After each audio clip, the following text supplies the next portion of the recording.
প্রিয় শিক্ষার্থী বন্ধুরা, আসসালামু আলাইকুম। আশা করি সবাই ভালো আছেন। আজ আমরা বিবিএ ফোর্থ ইয়ারের অ্যাকাউন্টিং ডিপার্টমেন্টের অ্যাডভান্স অ্যাকাউন্টিং পার্ট 2 বই থেকে নন প্রফিট অর্গানাইজেশনের একটি অঙ্ক সমাধান করার চেষ্টা করব। আশা করি সবাই সাথে থাকবেন। তো এই অঙ্কটা যদি দেখি, আমরা ন্যাশনাল ইউনিভার্সিটি বিবিএ অনার্স 2016 সালে আসছে এবং শুরু থেকে যদি অঙ্কটা আমরা পড়ার চেষ্টা করি, from the following receipt and payment account of eastern club prepare the income and expenditure statement for the year ended 31st December 2016 and balance sheet as that date. এখন কথা হচ্ছে কি, এখানে এই সব অঙ্কে আসলে দুইটা জিনিসই করতে হলে আপনাকে ইনকাম এন্ড এক্সপেন্ডিচার অ্যাকাউন্ট করতে হয় এবং পরবর্তীতে কি করতে হয়, একটা ব্যালেন্স শিট করতে হয়। আমাদের রিসিপ্ট অ্যান্ড পেমেন্ট অ্যাকাউন্ট দেওয়া থাকে এবং কিছু সমন্বয় দেওয়া থাকে। তো এই অঙ্ক করার ক্ষেত্রে আমাদের ওপেনিং ক্যাপিটাল ফান্ড নির্ণয় করতে হয় ওয়ার্কিং আকারে। ওপেনিং ক্যাপিটাল ফান্ডে আমরা কি কি নেই? ওপেনিং ক্যাপিটাল ফান্ডে আমরা নেই হচ্ছে পিছনের বছরের সবকিছু। তাহলে যেহেতু আমাদের অঙ্ক হচ্ছে 16 সালের 31 ডিসেম্বর, তাহলে পিছনের বছর হচ্ছে 2015 সাল। তাহলে 2015 সালের সবকিছু আমাদের এখানে নিতে হবে। তো আমরা যদি ওপেনিং ক্যাপিটাল ফান্ডের একটা স্টেটমেন্ট করি ওয়ার্কিং আকারে, আমরা যদি দেখি যে statement of opening capital fund, প্রথমে আমরা শিরোনাম দিব হচ্ছে ওপেনিং অ্যাসেট। তো আমরা যদি এ নাম্বার সমন্বয়টা পড়ি যে 1/1/2016, তাহলে 1/1/2016 মানে হচ্ছে 15 ব্যালেন্স গুলো আমরা 1/1/2016 তে নিচ্ছি, মানে এই সবগুলা ব্যালেন্স হচ্ছে 15 সালে। 15% এফডিআর আছে কত টাকা? 60,000 টাকা। তাহলে আমরা 15% এফডিআর নিলাম কত? 60,000 টাকা। ফার্নিচার যদি দেখি, ফার্নিচার আছে 6,500, তাহলে আমরা ফার্নিচার নিব কত? 6,500। এবং বিল্ডিং এর যদি দেখি, বিল্ডিং নিব 30,000, তাহলে বিল্ডিং আমরা নিলাম কত? বিল্ডিং হচ্ছে 30,000 টাকা। এখন যদি আসি আমরা সমন্বয় নাম্বার বি নাম্বারে, তাহলে আমরা দেখব হচ্ছে যে সাবস্ক্রিপশন ইনক্লুডস 300 ফর 2015, মানে 2015 সালে সাবস্ক্রিপশন বকেয়া আছে।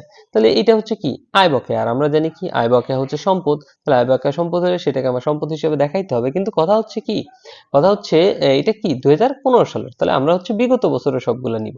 তাহলে 2015 সালে কত যাবে সাবস্ক্রিপশন ডিউ? 300 টাকা। কিন্তু কথা হচ্ছে আমরা যদি সাবস্ক্রিপশন সি নাম্বারটা পড়ি, তাহলে দেখবো যে অন 31 ডিসেম্বর 2016 আউটস্ট্যান্ডিং সাবস্ক্রিপশন, মানে এই বছরের বকেয়া 800 ইজ ইনক্লুডিং 100 এগেইনস্ট 2015, মানে এই 800 টাকার ভিতর 100 টাকা হচ্ছে কি 2015 সালে। তাহলে 2015 সালে আমরা দেখতেছি কত? 300। তাহলে নতুন করে যদি আমরা পাই 100, তাহলে মোট বকেয়া হবে কত? 400 টাকা। তাহলে আমরা নিব সাবস্ক্রিপশন ইন এরিয়ার্স, আমরা জানি আয় বকেয়া সম্পদ, তাহলে আমরা নিব কত? 400 টাকা। তাহলে 300 আর 100 কত হলো? 400 টাকা। এরপর আমরা নিব হচ্ছে একদম বছরের শুরুতে যে ক্যাশ ব্যালেন্স আছে, দেখেন 1/1/16, তাহলে ক্যাশ ব্যালেন্স কত? 3,000 টাকা। তাহলে আমরা নিলাম ক্যাশ ইন হ্যান্ড কত? 3,000 টাকা। তাহলে এরই সাথে আসলে বিগত সালের যে সম্পদগুলা, সেই সম্পদগুলো আমরা নিতে পারছি। এখন যদি আমরা এগুলোকে টোটাল যোগ করি, তাহলে হয় 99,900। এখন আপনারা একটা জিনিস খেয়াল করবেন যে আমরা এখান থেকে বাদ দেব হচ্ছে ওপেনিং লাইবিলিটিস। এখন কথা হচ্ছে ওপেনিং লাইবিলিটিস আমরা সমন্বয় একটাও দেখিনি। কিন্তু একটা জিনিস যদি আপনারা খেয়াল করেন যে পেমেন্টের ক্ষেত্রে আউটস্ট্যান্ডিং এক্সপেন্স আছে। তাহলে আউটস্ট্যান্ডিং মানেই তো হচ্ছে বকেয়া, তাহলে বকেয়া খরচ। তাহলে পেমেন্ট মানে কি? বকেয়া আমরা পরিশোধ করে দিছি। এখন এই বছরের বকেয়া তো আর পরিশোধ করিনি, পরিশোধ করলে করছি কোন সালে? 2015 সালের। তাহলে 2015 সালের বকেয়া যদি পরিশোধ করে থাকি, তাহলে খরচ বকেয়া কি? খরচ বকেয়া হচ্ছে একটি দায়। তাহলে এটা আমার কি হিসাবে? দায় হিসেবে বিবেচিত হবে। কারণ আউটস্ট্যান্ডিং মানে হচ্ছে বকেয়া খরচ, মানে এই বছরের বকেয়া আমরা দিইনি। আমরা কি করছি? বিগত বছরের বকেয়া এই 400 টাকা আমরা পরিশোধ করছি। তাহলে আউটস্ট্যান্ডিং এক্সপেন্স নিব কত আমরা? 400 টাকা। তো 400 টাকা যদি বাদ দিই, এরপর ওপেনিং ক্যাপিটাল আমাদের চলে আসে কত? 99,500 টাকা। তাহলে এটা হচ্ছে আমাদের কি? ওপেনিং ক্যাপিটাল ফান্ডের ব্যালেন্স। এটা আমরা ব্যালেন্স শিটে সরাসরি নিয়ে তারপর কাজ করব। তাহলে এখন আসি আমাদের মূল অঙ্কে। তো এখন আমরা ইনকাম এন্ড এক্সপেন্ডিচার অ্যাকাউন্টের জন্য একটা ছক কাটবো। দেখেন, আমরা বিগত অঙ্কগুলো যদি খেয়াল করেন, আমরা মানে আধুনিক ছকে করেছি। আপনারা যদি কেউ চান যে এই ছকে করবেন, তাহলে এই ছকে করলেও আপনাদের অঙ্ক কারেক্ট। তো আমরা একটু নতুন ফরম্যাটে করে দেখি, চলেন। তো আমরা ডান সাইডে যদি আসি, তাহলে আমাদের হচ্ছে ইনকাম, এবং বাম সাইডে যদি আসি, তাহলে হচ্ছে এক্সপেন্ডিচার। এখন ডান সাইডের ইনকামটাই আমরা সর্বপ্রথম করি। তো প্রথমে যদি আমরা নেই যে ক্যাশ ব্যালেন্সের পরে অ্যাডমিশন ফি আছে, তাহলে অ্যাডমিশন ফি কত টাকা? 1500 টাকা। তাহলে আমরা অ্যাডমিশন ফিস নিলাম কত টাকা? 1500 টাকা। তারপর যদি দেখি কি আছে, সাবস্ক্রিপশন আছে কত টাকা? 22,000 টাকা। তাহলে আমরা সাবস্ক্রিপশন লিখলাম কত? 22,000। এখন সাবস্ক্রিপশনের ক্ষেত্রে আমাদের বিগত বছরে ছিল কিন্তু, আর সমন্বয় থাকলে সমন্বয়ের কাছে দুইবার করাই লাগে। তাহলে বিগত সালের বকেয়াটা আমরা কি করব, যদি চলতি বকেয়া আমাদের যোগ হয় তাহলে বিগত বকেয়া কি হবে, বিগত বকেয়া হচ্ছে বাদ যাবে। আবারও বলতেছি, চলতি বকেয়া যদি যোগ হয় তাহলে বিগত বকেয়া কি হবে, বাদ যাবে। যেহেতু এটা বিগত সালের বকেয়া, সাবস্ক্রিপশন ইনক্লুডস 300 ফর 2015, তাহলে বিগত সালের বকেয়া হলে আমাদের কি হবে, বাদ যাবে। তাহলে আমরা লিখলাম লাস্ট ইয়ার ডিউ কত, 300, তাহলে আমাদের হয় 21,700। এখন চলতি বকেয়া আছে আমাদের, এই যে আউটস্ট্যান্ডিং সাবস্ক্রিপশন 800, চলতি বকেয়া কিন্তু 800-এর ভিতরে 100 তো আবার বিগত বছরে, তাই এটা আমরা কি করবো, এই 100 টাকা আমরা দেখাবো না, আমরা 700 টাকা দেখাবো। তাহলে আমাদের এর কারেন্ট ডিউ কত, 700 টাকা। তাহলে কত হয়, 22,400 টাকা।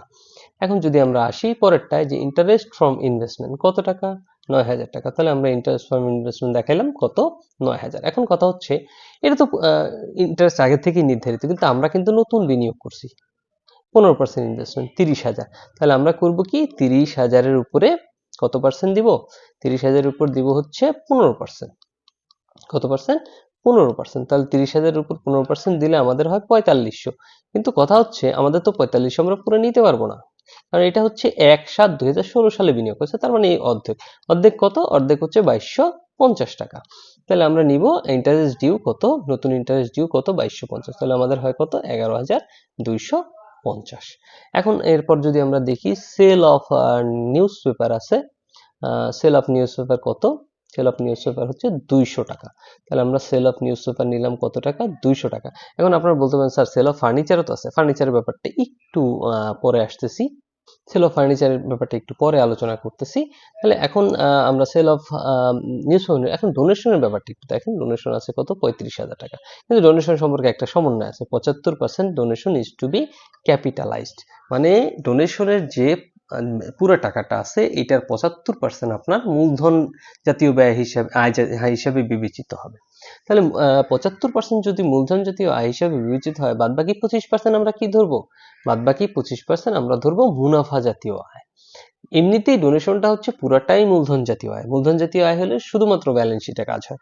কিন্তু যেহেতু আমরা এই অঙ্কে আমাদের বলে দিছে যে ডোনেশনের 75% হচ্ছে আমার মূলধন জাতীয় আয় হিসেবে বিবেচিত হবে, তাহলে বাদ বাকি 25% মুনাফা জাতীয় আয়। তাহলে আমরা নিব ডোনেশন, ডোনেশনের কয় পার্সেন্ট, এই যে 25% হচ্ছে মুনাফা জাতীয় আয় হিসেবে আমরা বিবেচনায় নিয়েছি। কত, 8,750। তো আমরা ইনকামগুলোকে যোগ করলে 44,100 হয়। চলুন এবার আমরা এক্সপেন্ডিচার, মানে কি কি ব্যয় আছে। তাহলে প্রথমেই আছে স্যালারিস এক্সপেন্স, কত টাকা, 9,800 টাকা। আমরা লিখলাম স্যালারিস এক্সপেন্স 9,800। কিন্তু আপনারা যদি সমন্বয় বি পড়েন, দেখবেন যে স্যালারি ইনক্লুড 600 ফর 2017, মানে অগ্রিম দেওয়া হয়েছে, কারণ আমার অঙ্ক তো 2016 সালের, এই 600 টাকা কি 2017 সালের। তাহলে আমরা দিয়ে দিব লেস অ্যাডভান্স, কত টাকা, 600 টাকা। তাহলে আমাদের থাকে 9,200। এরপর যদি দেখি যে টুর্নামেন্ট এক্সপেন্স আছে 20,600, তাহলে আমরা নিলাম টুর্নামেন্ট এক্সপেন্স 20,600। এরপর হচ্ছে প্রিন্টিং এন্ড স্টেশনারি তো সম্পদ, ফার্নিচারও সম্পদ, ইনভেস্টমেন্ট তো আমরা দেখাইলামই। তারপর সানড্রাই এক্সপেন্স আছে 1,300 টাকা। তাহলে আমরা সানড্রাই এক্সপেন্স দেখাই, সানড্রাই এক্সপেন্স 1,300 টাকা। আর আউটস্ট্যান্ডিং এক্সপেন্স তো আমরা আগেই দেখাইছি। এইবার আসি যে সেল অফ ফার্নিচারের ব্যাপারটা। সেল অফ ফার্নিচার হচ্ছে আমি কয় টাকায় বিক্রি করছি, আমি হচ্ছে 300 টাকায় বিক্রি করছি, কিন্তু আমার অরিজিনাল বুক ভ্যালু ওই ফার্নিচারটার মূল্য ছিল 500 টাকা। তাহলে এই 500 টাকার জিনিস আমি বিক্রি করছি 300 টাকায়, তাহলে আমার তো লাভ তো হয়ই নাই, উল্টা কি হয়েছে, উল্টা 200 টাকা লস হয়েছে। তাহলে আমরা এক্সপেন্ডিচার মানে তো ব্যয়, তাহলে এইটা আমরা কোথায় দেখাই দেবো, লসে দেখাই দেবো, loss on sale of furniture. 500 থেকে 300 বাদ দিলে 200 টাকা লস হয়। তাহলে আমরা এই টাকাটা এই পাশে নিয়ে আসলাম, এবং এই সবগুলো এই 44,100 থেকে বাদ দেওয়ার পরে আমাদের বেশি থাকে, মানে আয় বেশি থাকে, access of income over expenditure 12,800। এই আয়টা আমার কি বেশি আছে, এই জন্য আমরা লিখলাম access of income over expenditure. এরই মাধ্যমে আসলে আমাদের ইনকাম এন্ড এক্সপেন্ডিচার অ্যাকাউন্ট আমরা করতে সমর্থ হয়েছি। চলেন আমরা এবার ডাইরেক্ট ব্যালেন্স শিটে চলে যাই। তাহলে ব্যালেন্স, প্রিয় শিক্ষার্থী বন্ধুরা, ন্যাশনাল ইউনিভার্সিটির বিবিএ এমবিএ সকল সাবজেক্টের পরবর্তীতে আপডেট পেতে এই ভিডিওটিতে লাইক করুন, চ্যানেলটি সাবস্ক্রাইব করুন এবং বেল বাটনে ক্লিক করে রাখুন। সেটা যেহেতু ইনকাম এন্ড এক্সপেন্ডিচার আমরা এই টি ছক কোয়ালিটিতে করছি, চলেন ব্যালেন্স শিটটা আজকে আমরা টি ছক কোয়ালিটিতেই করার চেষ্টা করি। তাহলে ব্যালেন্স শিট আমরা ছক করলাম এভাবে। প্রথমে আমরা নিব হচ্ছে অ্যাসেট। তাহলে অ্যাসেটের শুরুতেই যদি আমরা নেই, আপনি 15% এফডিআর নিতে পারেন, এই যে বছরের এফডিআরটা নিতে পারেন, কারণ এই সম্পদগুলো চেঞ্জ হয় না। তাহলে আমরা 15% এফডিআর নিলাম কত, 60,000 টাকা। এরপর যদি নিতে পারেন ফার্নিচার 6,500, তাহলে আমরা ফার্নিচার নিলাম 6,500। আমরা নতুন ফার্নিচার কিনেছিলাম, কত টাকার ফার্নিচার কিনেছিলাম, 2000 টাকার ফার্নিচার কিনেছিলাম। তাহলে ফার্নিচারটা কত? 2000 টাকা। তাহলে নতুন ফার্নিচার আমরা নিলাম, অ্যাড নিউ, নতুন কিনছি, তাহলে আমাদের মোট ফার্নিচার আছে কত? 8500। এখন এই 8500 থেকে আমরা কিন্তু আবার ফার্নিচার বিক্রি করে দিচ্ছি। কত টাকার ফার্নিচার বিক্রি করছি? বুক ভ্যালু হচ্ছে 500 টাকা। তাহলে যে ফার্নিচারটা বিক্রি করছি সেটা তো এখান থেকে বাদ যাবে। তাহলে আমরা ফার্নিচার বিক্রি করে দিচ্ছি, আমাদের থাকে 8000 টাকা। এরপর যদি নেই আমরা বিল্ডিং নিতে পারি, বিল্ডিং কত? 30,000। তাহলে আমরা বিল্ডিং নিলাম হচ্ছে 30,000 টাকা। এরপর যদি আমরা এখানে 15% ইনভেস্টমেন্ট নেই, ইনভেস্টমেন্ট কত? 30,000। তাহলে আমরা 15% ইনভেস্টমেন্ট নিলাম 30,000, আর ইনভেস্টমেন্টের সুদও তো আমাদের আয়, আর আয় বকেয়া তো সম্পদ। তাহলে যে সুদ নির্ণয় করেছিলাম 2250, তাহলে এটাও আমরা নিয়ে নিব যে ইন্টারেস্ট ডিউ কত? 2250 টাকা। এরপর চলেন আমরা সাবস্ক্রিপশনের ব্যাপারটা একটু আলোচনা করি। সাবস্ক্রিপশন হচ্ছে এই যে আমাদের বলছিল যে 2016 সালে আউটস্ট্যান্ডিং সাবস্ক্রিপশন কত? 800 টাকা ছিল। তাহলে আমরা জানি আয় বকেয়া কি? সম্পদ। যেহেতু চলতি বকেয়া, তাহলে অবশ্যই আমাদের এটা ব্যালেন্স শিটে নিতে হবে। তাহলে আমরা সাবস্ক্রিপশন ডিউ নিলাম কত? 800 টাকা। এটা কি? এটা চলতি বকেয়া। এরপর দেখি যে আমাদের ক্যাশ ব্যালেন্স, এই যে ক্যাশের যে লাস্ট ব্যালেন্সটা ছিল 4400, এটাও আমাদের সম্পদ, এটা নিতে হবে। তাহলে আমরা ক্যাশ ব্যালেন্স নিলাম 4400। এরপর প্রিন্টিং এন্ড স্টেশনারি বাদ পড়ে গিয়েছিল, সেটাও নিলাম আমরা। প্রিন্টিং এন্ড স্টেশনারি কত? 2500। এরপর আমরা এই যে স্যালারি ইনক্লুড, অগ্রিম স্যালারি ছিল, তাহলে আমরা জানি খরচ অগ্রিম কি? সম্পদ। তাহলে খরচ অগ্রিম যদি সম্পদ হয়, আপনারা আরেকবার আপনাদের সুবিধার্থে আমি দিয়ে দিচ্ছি, এগুলো একটু আয়ত্ত করে নেবেন। যে আয় বকেয়া হচ্ছে সম্পদ, আয় অগ্রিম হচ্ছে দায়, খরচ বকেয়া হচ্ছে দায়, এবং খরচ অগ্রিম হচ্ছে সম্পদ। এই চারটা জিনিস যদি আপনি একটু আয়ত্ত করে নেন, তাহলে আপনাদের খুবই সহজেই অঙ্ক বুঝতে সুবিধা হবে। তাহলে আমরা দেখেছি কি আমাদের হচ্ছে স্যালারি ইনক্লুড 600 ফর 2016, অগ্রিম স্যালারি ছিল। তাহলে খরচ অগ্রিম কি? খরচ অগ্রিম হচ্ছে সম্পদ। তাহলে এটা আমাদের দেখাইতে হবে। তাহলে খরচ অগ্রিম কি? সম্পদ। তাহলে প্রিপেড স্যালারি আমরা দেখাইলাম কত? 600 টাকা। আমাদের কত ছিল? 600 টাকা ছিল। তাহলে এর মাধ্যমে আমাদের অ্যাসেট সাইড আমরা করছি। এখন চলেন আমরা লাইবিলিটিস সাইড করি। তো লাইবিলিটিস সাইডে শুরুতেই যদি আমরা দেখি যে ডোনেশনের ব্যাপারটা আগে একটু দেখি, যে ডোনেশন আমাদের বলছিল 75% হচ্ছে মূলধন জাতীয়।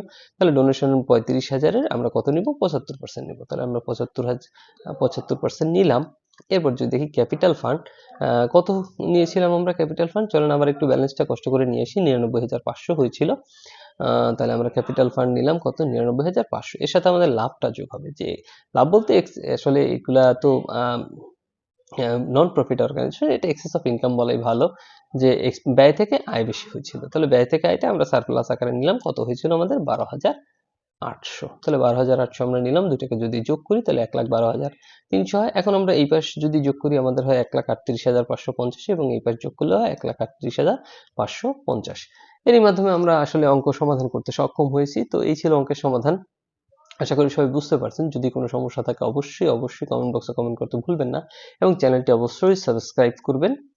ডেসক্রিপশন বক্সটা অবশ্যই চেক করবেন। এই বইয়ের অন্যান্য চ্যাপ্টার অঙ্কগুলো সেখানে প্লেলিস্ট আকারে দেওয়া থাকবে। তো ধন্যবাদ সবাইকে ক্লাসে থাকার জন্য। আর অগ্রিম ক্লাসে, পরবর্তী ক্লাসের জন্য অগ্রিম শুভেচ্ছা রইল। ভালো থাকবেন সবাই। আসসালামু আলাইকুম।